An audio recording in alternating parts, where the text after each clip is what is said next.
Scenariusz Jan Pająk, Dominik Myrcik.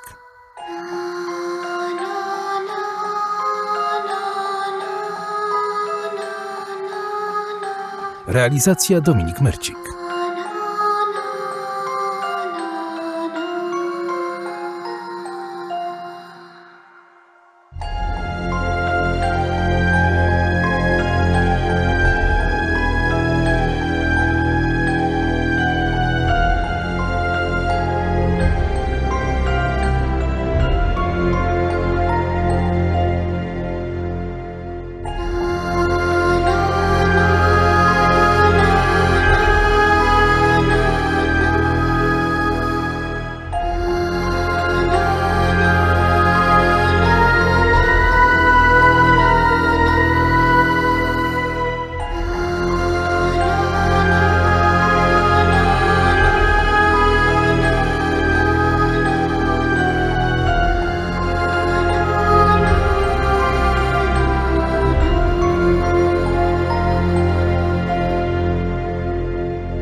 Świat bez pieniędzy. Ustrój nirwany. Nasza cywilizacja umiera, ponieważ to, co niszczyło narody i cywilizacje przez wieki, w XX i XXI wieku rozrosło się do gigantycznych rozmiarów. Jesteśmy zupełnie skorumpowani, kompletnie bierni, a elity i media robią z nami co chcą. Nauka i medycyna okłamuje nas na każdym kroku i samych siebie również okłamujemy. Pieniądz stał się naszym bożkiem, a religie przestały mówić o grzechu, tak jakby go nie było. A przestały dlatego, bo same są skorumpowane i grzeszne do szpiku kości. Jak tylko możemy sięgnąć pamięcią, od samego początku towarzyszy ludzkości chciwość i chęć uczynienia z innych ludzi swoich niewolników, aby w nieskończoność eksploatować i gnębić swych bliźnich. Większość ludzi niemal całą swoją energię i czas przeznacza na wspinanie się po piramidzie wyzysku, by być chociaż nieco wyżej, aby od teraz ci z dołu byli naszymi niewolnikami. Nieważne, że ci inni są uciskani. Ważne, że wyżej jestem ja, moje dzieci, rodzina i znajomi. Nazwaliśmy ten system postępowania sukcesem życiowym, a nawet powstały całe gałęzie marketingu, polityki i finansów, które niemal w narkotycznych wizjach wmawiają nam, co robić, aby ów rzekomy sukces osiągnąć, wciskając biedakom dożywotnie kredyty oraz żenująco słabej jakości zbędne towary. Jesteśmy uwięzieni w narkotyzującej nas manii pieniądza. Chciwość i żądza posiadania zaślepia nam całe nasze życie oraz wyniszcza nasze dusze. Mówi się, że ci, którzy wierzą w szczęśliwy świat bez pieniędzy, są naiwnymi marzycielami. Kiedy tylko pojawia się jakakolwiek sugestia czy teoria, aby podjąć próbę stworzenia świata bez obiegu pieniądza, natychmiast przeciwko temu, kto wysuwa taką propozycję, uruchamiana jest lawina kpin, prześmiewczych książek, artykułów i filmów. Całe zastępy ekonomicznych ekspertów z tytułami naukowymi zalewają ideę świata bez pieniędzy krzykiem, ironią i oburzeniem, że ktoś w ogóle ma czelność podważać zasadę obiegu pieniądza w świecie. Chcielibyśmy, aby to właśnie Ciebie przekonać do tego, że świat bez pieniędzy jest możliwy i będzie to świat nieporównanie szczęśliwszy od tego, który mamy od tysiącleci.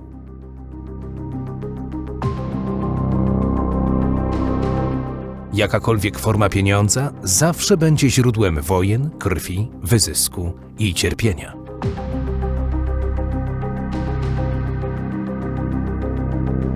Dlatego jedyną możliwością pozostaje, aby stopniowo wprowadzać świat bez pieniądza.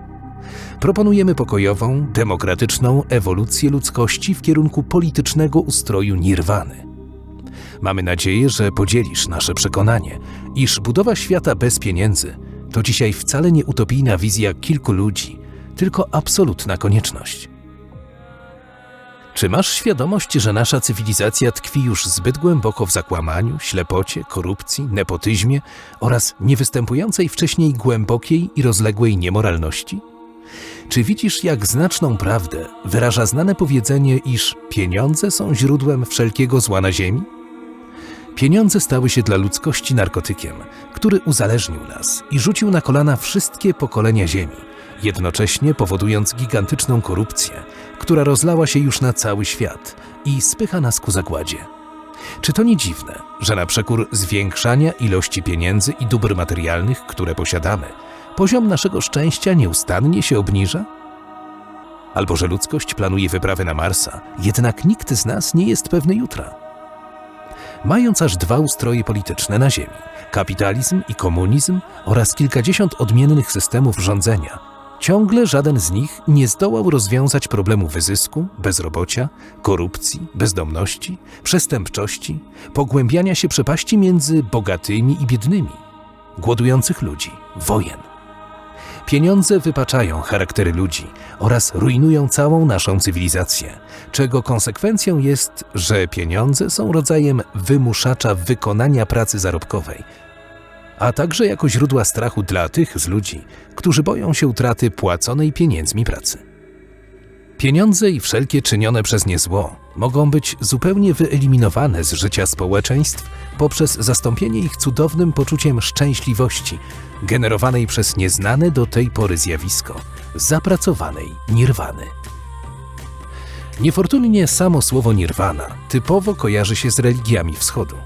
Jednak nie chodzi tutaj o wzbudzenie przeżycia mistycznego, a o uczucie nieopisanej szczęśliwości, a nawet rozkoszy, jakiego doznają ludzie wykonujący fizycznie odpowiednią ilość tzw. pracy moralnej, spełniającej wszelkie nakazywane świętymi księgami oraz Biblią przykazania i wymogi. Jeśli fragmenty powyższego nie są Ci jeszcze wiadome, zobacz niniejszy film. Wskazuje on szczęśliwszą niż dotychczas przyszłość mieszkańców tych krajów, jakie zdobędą się na wdrożenie wyjaśnionego w nim ustroju nirwany, który zupełnie wyeliminuje pieniądze i wszelkie zło wywodzące się z istnienia pieniędzy. Ludzie wiedzą już od wieków, że najważniejszą jakością w ich życiu jest szczęśliwość. Od wieków też szczęśliwość jest wiązana z wykonywaniem pracy na rzecz bliźnich. Szczególnie silnie jest to uznawane w krajach praktykujących religię buddyzmu. Przykładowo kraj Bhutan, w jakim praktykowanie buddyzmu jest wpisane w jego konstytucję, oficjalnie przedkłada szczęśliwość swych obywateli ponad pieniędzmi.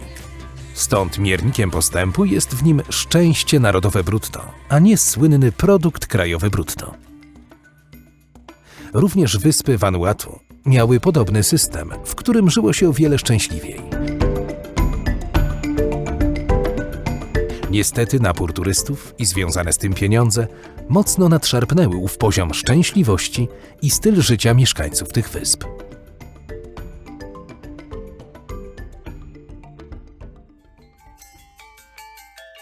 Wyjaśnijmy krótko, czym jest zjawisko nirwany i skąd się bierze. Jak wspomnieliśmy, niefortunnie samo słowo nirwana kojarzy się z religiami wschodu.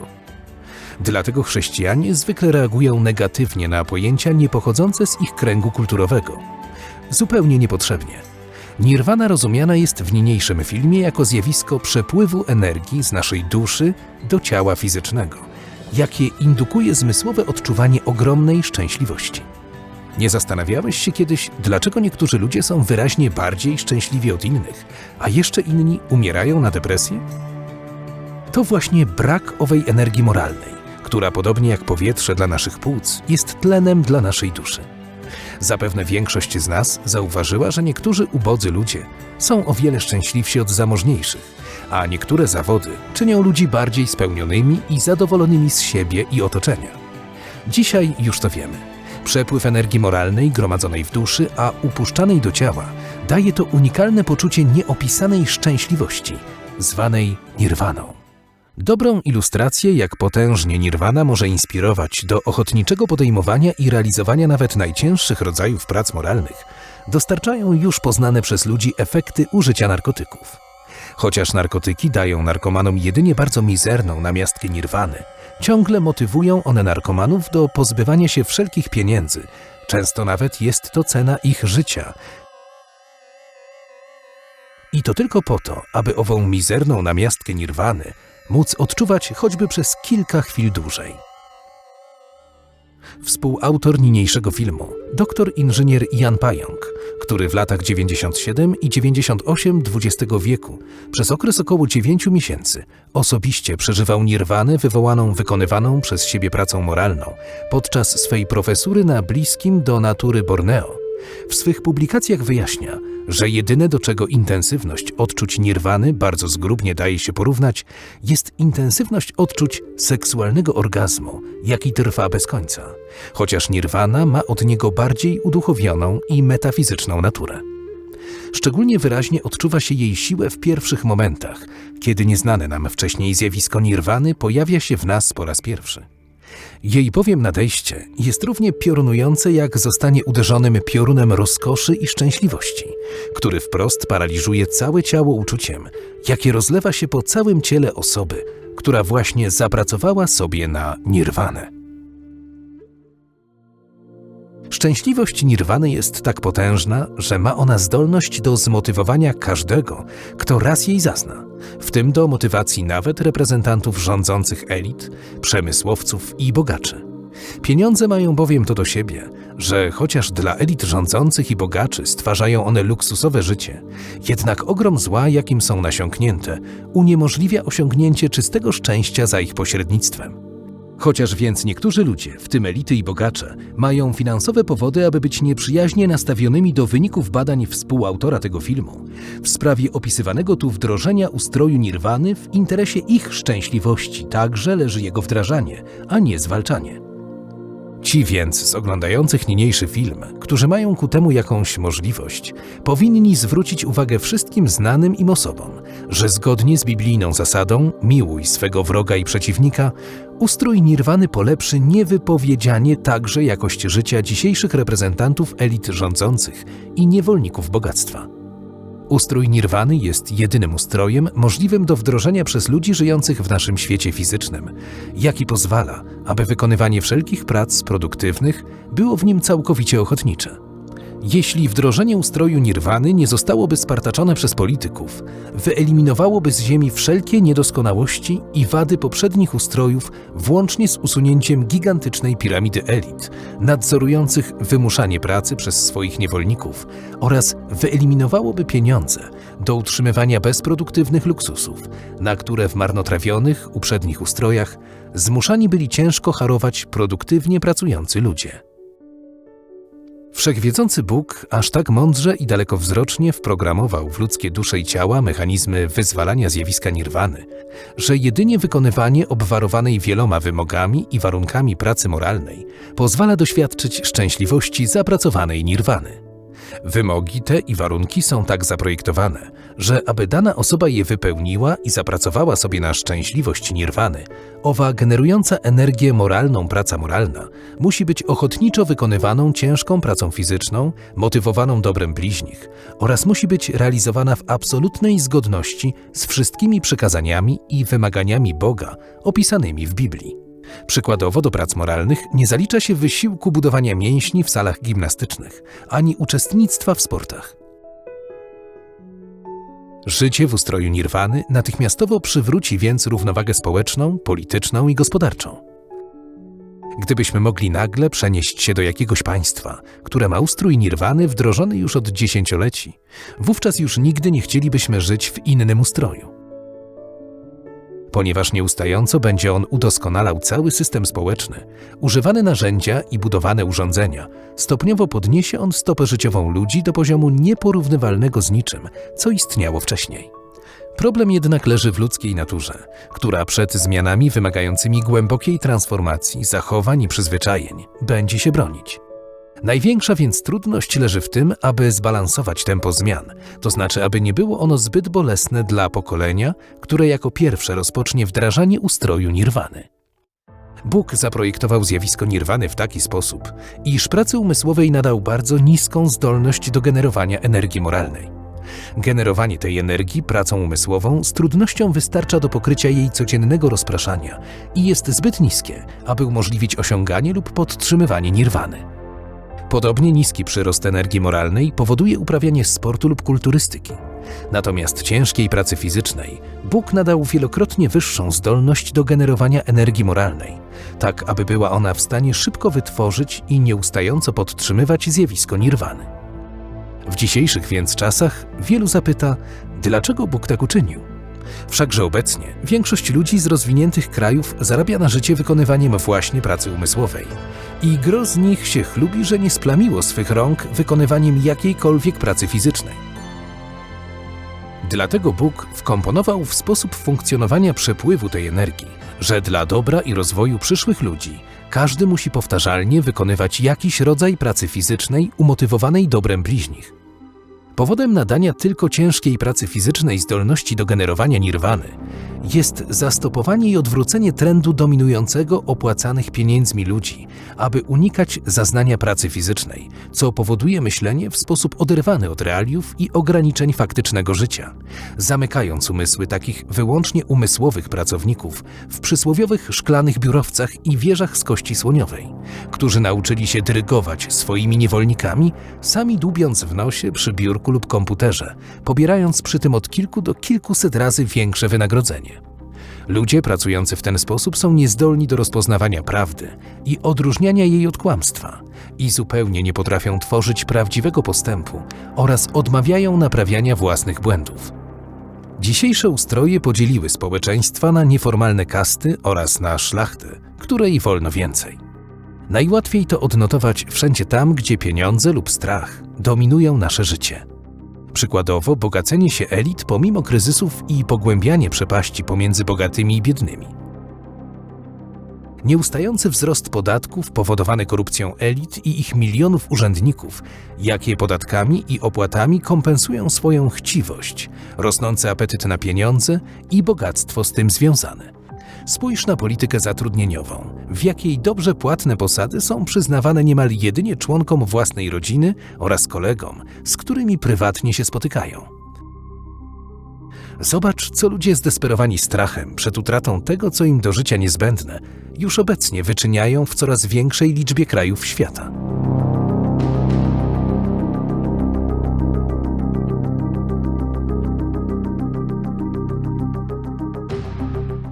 Czy dostrzegasz także ludzką samotność podczas oglądania telewizji, komputera i smartfona, zamiast osobistego spotykania się ludzi?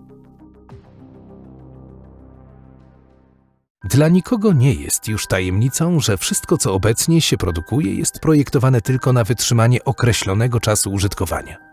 Stąd tradycyjne wartości produkowania tego, co solidne, trwałe i wysokiej jakości, obecnie są zastąpione przez produkowanie tandety, jaka szybko się psuje i stąd wymusza kupowanie nowego produktu, jaki też okazuje się być kolejną tandetą, jedynie eskalującą ilość miejsca na ziemi wymaganego na wysypiska. Opakowanie stało się lepsze od zawartego w nim produktu.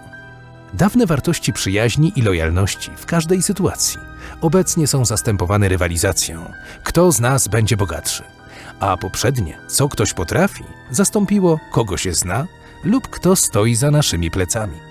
Zachłanność przemysłu już obecnie zamieniła ogromne ilości uprawnej ziemi w przemysłowe, pokopalniane oraz wysypiskowe pustynie. Rzeki zdominowane są chemikaliami, ściekami i odpadkami, zaś w morzach i oceanach obecnie jest więcej plastiku niż ryb. Ludzka chciwość nie zna umiaru w zniszczeniach, jakie powoduje. Niestety oddaliśmy wolność wyboru, podejmowania decyzji w ręce władzy, elit, bogaczy, a ci popychani chciwością, za naszym przyzwoleniem, zrujnowali świat dookoła nas. Eksploatują nas, wywołują wojny, korumpują instytucje i całe narody. Pozwalamy siebie doić elitom, które krępują naszą wolność i nauczyli nas odwracać się od Boga i natury. Skutki tego widzimy już dziś, a ich spiętrzenie już wkrótce zawali całą cywilizację. Niestety, jak uczy nas historia, ludzkość przyznaje rację, że żyła w zakłamaniu dopiero, kiedy ów moment zawalenia się właśnie następuje, a śmierć naszych bliskich i nas samych właśnie nas dopada. W przeciwieństwie do powodowania przez pieniądze głównie zła, w ustroju nirwany poczucie ogromnej szczęśliwości spowoduje zanik wypaczania charakterów ludzi wywoływanego przez pieniądze, a stąd w przypadku, kiedy w jakimś państwie wdrożony zostanie cały ustrój nirwany, wówczas spowoduje on tam zaprzestanie rujnowania pieniędzmi całego narodu. Ponadto ustrój nirwany eliminowałby też z życia ludzi strach powodowany konsekwencjami braku pieniędzy u kogoś.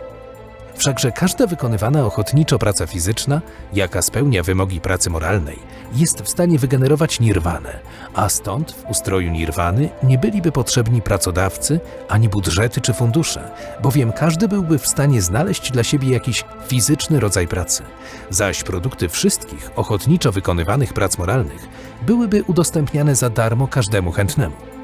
Wskażmy więc tutaj kilka przykładów obszarów życia, w których ustrój nirwany nie tylko wyeliminuje zło powodowane przez pieniądze i strach, używane przez dotychczas istniejące na Ziemi ustroje polityczne, aby zmuszać ludzi do pracy wytwarzającej niezbędne ludziom dobra konsumpcyjne, a dodatkowo wygeneruje też najróżniejsze dobro poprzez pozytywne inspirowanie ludzi ową wynagradzającą pracą moralną, szczęśliwością nirwany.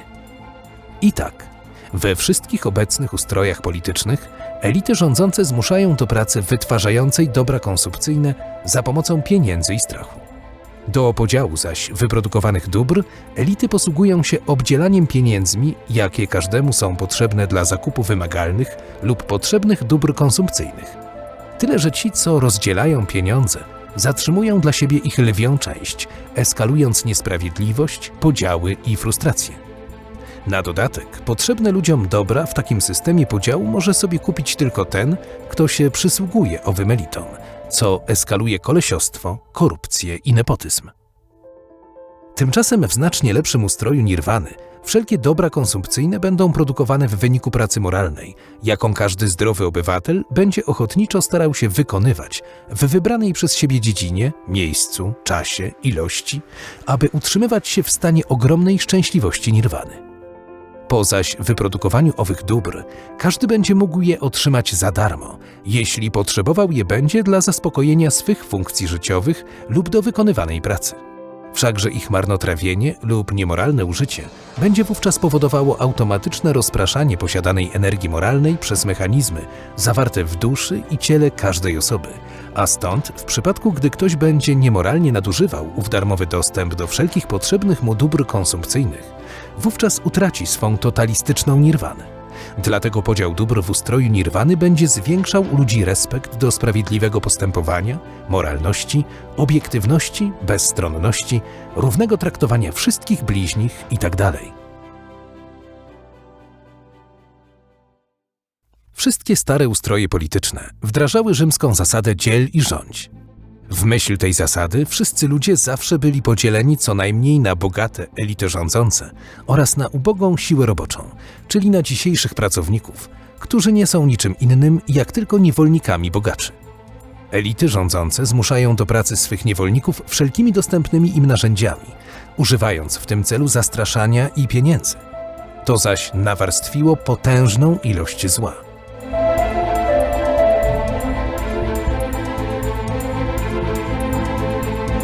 Nasze wynagrodzenie zawsze było wysoce niesprawiedliwe. Ci, co wykonywali najważniejsze i najbardziej trudne prace, otrzymywali najniższe wynagrodzenie. To zaś nieustająco generowało ucisk, złość, krzywdę, niesprawiedliwość, poczucie bycia odrzuconym i niechcianym oraz inne formy zła. Z kolei ustrój nirwany będzie powodował, że wszyscy stają się równi. Wszakże aby utrzymywać się w nirwanie, każdy będzie fizycznie wykonywał pracę moralną. Każdy też będzie otrzymywał za darmo wszystko, co do życia i pracy będzie mu potrzebne i za darmo tego używał. To zaś całkowicie wyeliminuje międzyludzkie różnice w poziomie bogactwa poszczególnych ludzi, a stąd w ich statusie towarzyskim i społecznym. Zamiast więc być jak obecnie wzajemnymi konkurentami do pieniędzy i bogactwa, wszyscy będą grawitowali w kierunku tworzenia więzi społecznych, głębokich przyjaźni, grup doskonale zżytych ze sobą współpracowników, wspólnych działań i wypracowywania nowych produktów i jakości życia. Wszyscy więc zwolna będą stawali się jak jedna coraz większa rodzina, którą łączy zamiast dzielić wspólnota celów.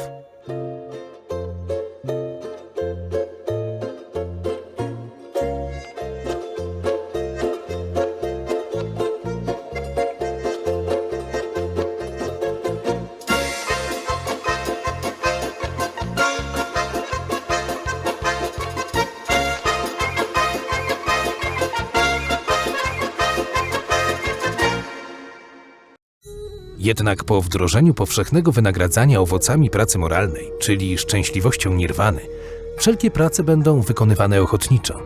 Nikogo też nie będzie trzeba zmuszać nawet do owych najbardziej pogardzanych w dzisiejszych czasach prac. Wszakże im gorsza i trudniejsza praca, tym więcej ona generuje przyspieszającej nadejście nirwany energii moralnej. Jaka to energia moralna jest absolutnie niezbędna dla utrzymywania się w pożądanej przez wszystkich nieustającej szczęśliwości. Prawa zaś i mechanizmy rządzące ilościami generowanej energii moralnej zostały sprawiedliwie zaprojektowane z ogromną wiedzą i dalekowzrocznością naszego Boga. Stąd wynagrodzenie nirwaną będzie absolutnie sprawiedliwe. W przeciwieństwie do dzisiejszych metod wynagradzania, nikt w przyszłości nie będzie miał jakichkolwiek zastrzeżeń w sprawach swego wynagrodzenia. Musimy bowiem pamiętać, że pieniądze i zyski stworzyły najróżniejsze mechanizmy zbrodniczego postępowania, jakie cofają ludzkość w rozwoju, jeśli wynalazki te grożą utratą zysków przez kogoś wpływowego. Przykładowo już wielokrotnie budowane były przez ludzi generatory darmowej energii. Jako ich przykład rozważ słynne wynalazki Tesli, a także budowane już były urządzenia napędowe działające na zasadzie perpetuum mobile. Jednak ich wynalazcy byli cichcem albo mordowani, albo też ich wynalazki i patenty były wykupywane, po czym ukrywane przed poznaniem przez ludzkość. Podobnie producentom lekarstw nie opłaca się wytwarzać substancji, które leczą i pozbawiają ich dochodów. Dlatego obecnie coraz częściej produkuje się lekarstwa, które uzależniają poprzez łagodzenie symptomów, a stąd które chorzy muszą kupować i zażywać aż do śmierci. Tymczasem, kiedy zapanuje już ustrój nirwany, wówczas upadną wszystkie obecne mechanizmy, jakie powodują blokowanie prawdziwego postępu. Uwolniona zostanie z dotychczasowych więzów twórczość i wynalazczość wszystkich ludzi. To spowoduje niewyobrażalny obecnie wzrost liczby urzeczywistnianych wynalazków i twórczych dokonań ludzi. Stąd przykładowo zamiast jazdy samochodami, przyszłe generacje mieszkańców ustroju nirwany zaczną latać magnocraftami. Zamiast spalania paliw, energia i ruch będą generowane dla nich na pozbawionych zanieczyszczeń zasadach darmowej energii. Świat powinno się udoskonalać, zaczynając od siebie samego.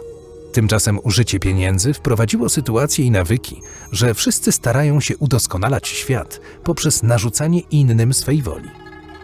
Na szczęście, uzyskana przy wprowadzaniu omawianego w tym filmie systemu polityczno-społecznego pewność istnienia Boga drastycznie zmieni tę sytuację.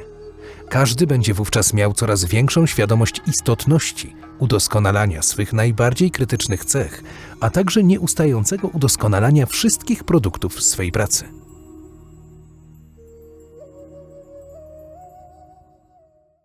Ilustrowany w tym filmie ustrój nirwany wcale nie jest jakąś tam utopią czy kolejną wersją nowej formy komunizmu.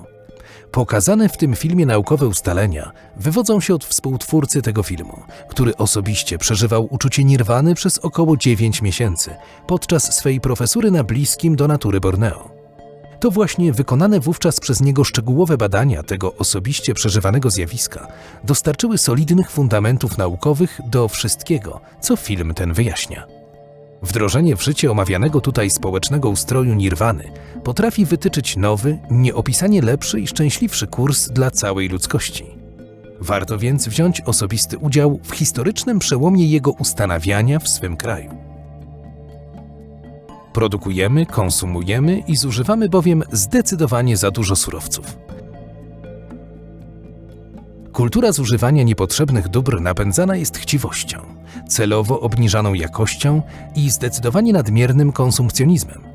Wszystkie powyższe problemy z tego wynikające da się rozwiązać niezmiernie trudną, ale konieczną decyzją. Likwidując pieniądz i opierając mechanizmy działania społeczeństw na budowaniu poczucia szczęśliwości. Tragiczna sytuacja, w jaką raptownie ześlizguje się nasza cywilizacja, oznacza, że eliminujący obieg pieniądza ustrój nirwany jest już prawdopodobnie ostatnią szansą na uratowanie się przed samozagładą, zanim wszyscy stoczymy się w przepaść, z której nie będzie już możliwości powrotu.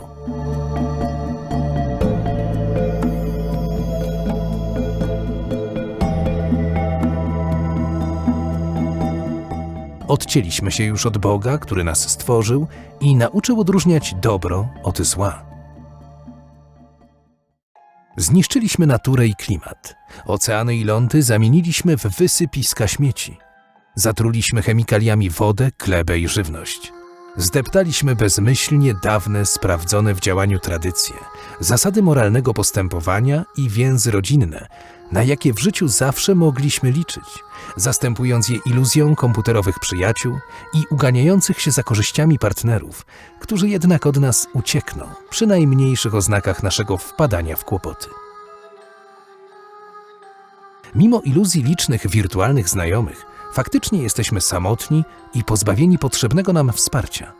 Rządy wprowadzają coraz twardsze ograniczenia i nawet nie jesteśmy pewni, czy wymówki, jakich do tego używają, są prawdą.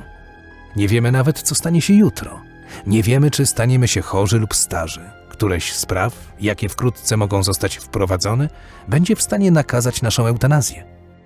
Dzisiaj eutanazja w niektórych krajach jest ochotnicza, a co jeśli jutro będzie przymusowa? Droga od ochotniczej do przymusowej eutanazji w świecie, który szybko zmienia się na gorszy i nieustająco stwarza elitom najróżniejsze wymówki, może być tylko małym kroczkiem. Perspektywa zaś bycia przymusowo zabijanymi tylko zastanie się starymi lub chorymi wcale nie wygląda na ludzką. Czy o takim życiu i jego końcu, drogi widzu, naprawdę marzyłeś dla siebie i swych potomków, a także dla mnie i dla innych nieobwinionych tą sytuacją ludzi? Czytał Rino Pawletta.